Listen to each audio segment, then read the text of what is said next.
جبو دوری هرمن بریارا ورگرتنا ساگوی کلوی بو سدما سیناوی به جواکا حسکرن ساگان و اویک هانداناوی دا کو کار خوی خیرخوازی بکه. دم ساگوی کلوی جیانا خوش دست دا دوری بریار دا خولیا شوتاندنا ساگی خوا بکه الماس. I can't think of a better way. چریدن نای هزرامن کو یک سایه پشکا خواه دگل خواه بحیله بویریه تو دکاری ریزا بیرانین خواه دگل وان بگری.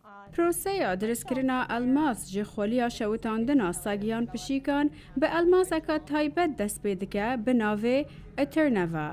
We're actually extracting. ام کاربونی جخولیه یان جی پرچستا یان پشیکان در دخین و الماس دروست دکین.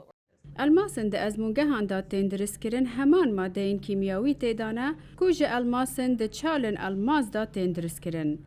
Extreme pressure. فشار و گرمبونا زیده دهیل الماس دروست ببه و درست کرنا الماس جدر وی چالن الماسی چتک پرمازنه.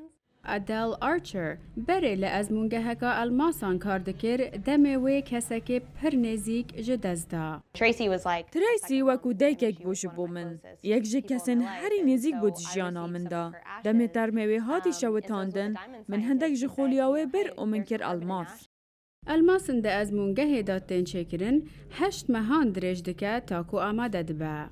we extract the carbon. ام کاربونا جو خلیه تکل دکین دیگل کاربونین دن و دهیلن کل دمک درش لجهک تایبت بمینه بشرا او دبه الماس. درسکرنا وی الماسه دبه تشتکی گلک تایبت جبو خودیه وی. لی نرخ الماسه که جخولیه تی چکرن نکیمی 7 بو 8,000 دلارانه. If you've experienced a very close. اگر تو کسی که گلک نیزیک دست بده تو هزیگه کو گلکی زوبو مرناوان کاریگریه که لسر تدکه و تو دخوازی چتکی وان هروش دیگل خو حل گیری.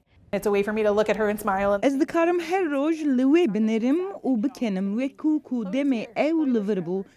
جبو هندک کسان تشتن به ویرنگی کو مرین وان تینه بیراوان نرخوی بسنوره.